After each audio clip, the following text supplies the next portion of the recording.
दोस्तों, आइंस्टीन की महानता का अंदाजा इसी बात से लगाया जा सकता है कि उनका थ्योरी ऑफ रिलेटिविटी पर लिखा हुआ नोट 67 लाख में नीलाम हुआ था। वैज्ञानिकों का मानना है कि उनके माइंड का आईक्यू लेवल 160 था, जबकि एक सामान्य व्यक्ति के माइंड का आईक्यू लेवल 120 के आसपास होता है।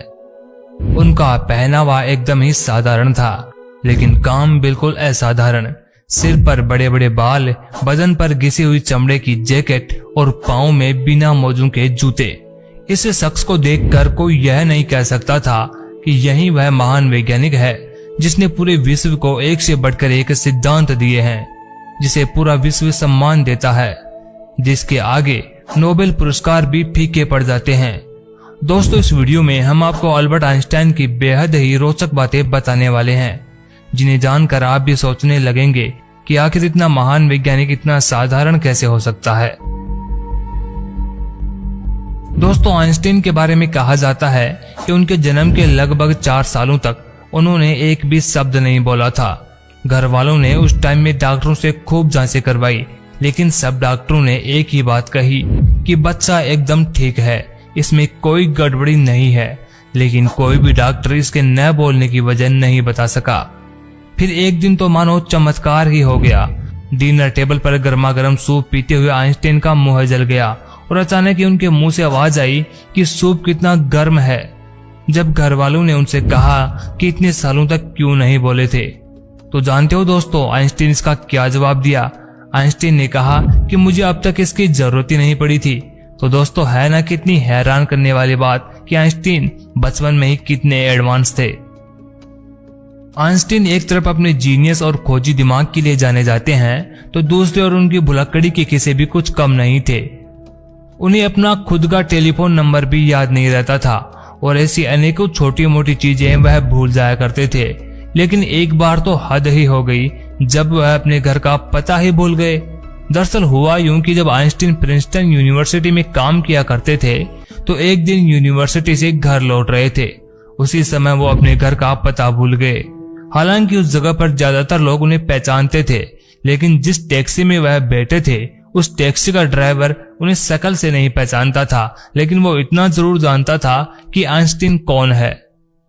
जब आइंस्टीन ने टैक्सी ड्राइवर से कहा कि क्या तुम्हें आइंस्टीन के घर का पता मालूम है, तो ड्राइवर ने कहा भला उन्हें कौन नहीं जानता। यदि आप उनसे मिलना चाहते हैं तो मैं आपको उनके घर तक पहुंचा सकता हूं।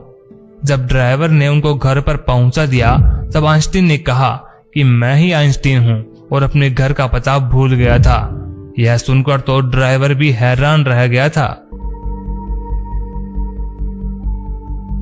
आइंस्टीन विज्ञान की दुनिया में जितने महान थे, निजी जिंदगी में उतने ही सरल। एक बार की बात है, उन्हें किसी ने लिफ्ट के बारे में बताया। लिफ्ट की खूबी बताते हुए कहा कि इससे समय बचता है, सीढ़ी पर चढ़ने उतरने की मेहनत भी बचती है। आइंस्टीन को यह आइडिया बड़ा ही अच्छा लगा। उन्होंने अपने घर में लिफ्ट लगवाने का ऑर्डर दे दिया। लिफ्ट लगाने वाली कंपनी से जब लोग उनके घर पर पहुंचे, तो पता चला कि आइंस्टीन का घर तो एक मंजिल का ही है। लोगों को आज भी आइंस्टीन की ये अजीबोगरीब बातें हैरान लगती है। इस महान वैज्ञानिक ने गांधी जी की मौत पर कहा था कि आने वाली पीढ़ियां कभी इस बात पर विश्वास भी नहीं करेंगी कि इस प्रकार का व्यक्ति हाड़ मास के पुतले के रूप में धरती पर घूमा करता था। वह अपने आप को गांधी जी से बहुत छोटा मानते थे और कहते थे कि मेरी तुलना उस महान व्यक्ति से ना करो जिन्होंने मानव जाति के लिए बहुत कुछ किया है। मैं तो उनके सामने कुछ भी नहीं हूँ। अल्बर्ट आइंस्टीन ने अपने कमरे में केवल 2 ही इंसानों की फोटो लगा रखी थी। इनमें एक तस्वीर थी महान मानवतावादी अल्बर्ट शैडजर की और दूसरी थी महात्मा गांधी की। इन फोटो के ऊपर टिप्पणी करते हुए आइंस्टीन ने उस समय कहा था कि समय आ गया है कि हम सफलता की तस्वीर की जगह सेवा की तस्वीर लगा दें। गांधी जी और अल्बर्ट आइंस्टाइन आमने सामने कभी भी नहीं मिले थे, लेकिन एक बार दोनों के बीच में पत्रों के द्वारा बातचीत हुई थी और दोनों की ही इच्छा थी कि हम आमने सामने बैठकर मिल सकें। लेकिन इन 2 महान आत्माओं का मिलन कभी नहीं हो पाया।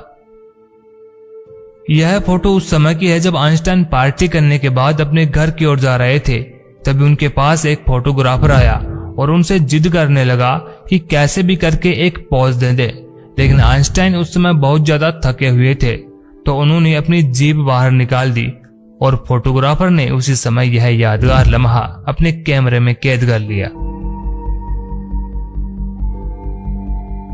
अल्बर्ट आइंस्टाइन 14 मार्च 1879 में जर्मनी के एक साधारण परिवार में जन्मे थे। पिता बिजली के सामान का छोटा सा कारखाना चलाते थे और मां घर का कामकाज किया करती थी। एक बार आइंस्टीन के स्कूल टीचर ने आइंस्टीन की मां को एक पत्र लिखकर भेजा। उनकी मां ने जैसे ही वह पत्र पढ़ा, वह मन ही मन मुस्कुराने लगी। अपनी मां को मुस्कुराता हुआ देख आइंस्टीन ने खुशी का कारण पूछा, जिस पर उनकी मां ने बड़े प्यार से बेटे के सिर पर अपनी ममता का हाथ फेरते हुए कहा कि बेटा, इसमें लिखा है कि तुम अपनी कक्षा में सबसे ज्यादा होशियार हो और उनके स्कूल में ऐसे अध्यापक नहीं है जो तुम्हें पढ़ा सके, इसलिए मुझे तुम्हारा एडमिशन अब किसी दूसरे स्कूल में कराना पड़ेगा। आइंस्टीन यह सुनकर बहुत ज्यादा खुश हो गया। उनकी मां ने आइंस्टीन का किसी दूसरे स्कूल में एडमिशन करवा दिया, जहां पर आइंस्टीन ने खूब मन लगाकर पढ़ाई की और अपनी मेहनत के दम पर दुनिया में अपना नाम कमाया। दोस्तों, वक्त ऐसे ही गुजरता गया और एक दिन अल्बर्ट आइंस्टीन की मां का निधन हो गया। मां की मौत के बाद जब एक दिन आइंस्टीन ने अपनी मां की अलमारी खोली तो उसमें उन्हें वर्षों पुराना वह खत मिल गया जो उनकी स्कूल ने लिखा था। उन्होंने वो पत्र खोला और पढ़ने लगे तो दोस्तों, उनकी आंखों से आंसू निकल आए। दरअसल उस पत्र में लिखा था कि हमें आपको यह बताते हुए बड़ा दुख है कि आपका बेटा पढ़ाई लिखाई में बहुत ही कमजोर है और जिस तरह से इसकी उम्र बढ़ रही है उस तरह से इसकी बुद्धि का विकास नहीं हो रहा है, इसलिए हम इसे स्कूल से निकाल रहे हैं। आप इसका एडमिशन किसी दूसरे स्कूल में करवा दीजिए, नहीं तो घर में इसे पढ़ाइए। तो दोस्तों, देखा आपने, उनकी मां की एक पॉजिटिव सोच ने उनका पूरा जीवन बदल दिया। जब लोग आइंस्टाइन से उनकी प्रयोगशाला के बारे में पूछते थे तो वह केवल अपने दिमाग की ओर इशारा करके मुस्कुरा दिया करते थे। एक बार एक वैज्ञानिक ने उनसे उनके सबसे प्रिय उपकरण के बारे में पूछा तो आइंस्टाइन ने उसे अपना फाउंटेन वाला पेन दिखाया। वो कहना चाहते थे कि उनका दिमाग ही उनकी प्रयोगशाला है और फाउंटेन पेन उनका उपकरण। जब आइंस्टीन विश्वविद्यालय में प्रोफेसर का कार्य किया करते थे तब एक दिन उनके पास एक छात्र आया और उनसे कहा कि सर, इस साल की परीक्षा में भी वही प्रश्न आए हैं जो पिछले साल की परीक्षा में आए थे। तो जानते हो दोस्तों, आइंस्टाइन ने उस लड़के को क्या जवाब दिया? आइंस्टाइन ने उसको जवाब दिया कि बेशक प्रश्न वही है, लेकिन इस बार उत्तर बदल गए हैं। दोस्तों, अल्बर्ट आइंस्टीन का ये किस्सा तो बहुत ज्यादा मशहूर है। दरअसल अल्बर्ट आइंस्टीन एक दिन कहीं भाषण देने जा रहे थे। रास्ते में जाते समय उनके ड्राइवर ने उनसे कहा कि मैं आपका भाषण इतनी बार सुन चुका हूँ कि लोगों के सामने मैं ही आपका भाषण दे सकता हूँ। उसकी बात सुनकर उन्होंने कहा, ठीक है, आज तुम ही मेरी जगह पर भाषण देना। आइंस्टीन ने ड्राइवर की पोशाक पहनकर उसका स्थान ले लिया और अपना स्थान ड्राइवर को दे दिया। भाषण हॉल में ड्राइवर ने सचमुच में आइंस्टीन के जैसे ही धुआंधार भाषण दिया। भाषण देने के बाद जब लोगों ने प्रश्न पूछने शुरू किए तो ड्राइवर ने पूरे आत्मविश्वास के साथ उसके सही जवाब भी दिए, किंतु किसी एक ने ऐसा कठिन प्रश्न पूछ लिया कि ड्राइवर को उसका उत्तर नहीं पता था। इस पर ड्राइवर ने तगड़ा दिमाग लगाया और कहा, अरे इस प्रश्न का जवाब तो इतना सरल है कि मेरा ड्राइवर ही आपको बता देगा। ऐसा कहकर उसने ड्राइवर वाली पोशाक पहने आइंस्टीन को जवाब देने के लिए खड़ा कर दिया। आइंस्टाइन को जिस खोज के लिए सबसे ज्यादा प्रसिद्धि मिली थी वह थी E = mc²। इसे वह अपनी जिंदगी की सबसे बड़ी गलती भी मानते हैं, क्योंकि इसी सिद्धांत का प्रयोग करके परमाणु बम का आविष्कार हुआ है। चाहते तो परमाणु बम को आइंस्टीन भी बना सकते थे, लेकिन यह विनाशकारी और मानव जाति के लिए एक घातक हथियार था, इसलिए उन्होंने इस पर काम ही नहीं किया और जिन वैज्ञानिकों ने इस पर शोध किया हमेशा उनके विरोध में रहे। साल 1952 में अमेरिका ने आइंस्टाइन को इजराइल का राष्ट्रपति बनने की पेशकश की, परंतु आइंस्टीन ने यह पेशकश यह कहकर ठुकरा दी कि वह राजनीति के लिए नहीं बने। इसका कारण एक यह भी माना जाता है कि आइंस्टाइन एक यहूदी है और इजराइल एक यहूदी ही देश है। जर्मनी में जब हिटलर शाही का समय आया तो अल्बर्ट आइंस्टीन को यहूदी होने के कारण जर्मनी को छोड़कर अमेरिका के न्यू जर्सी में शिफ्ट होना पड़ा।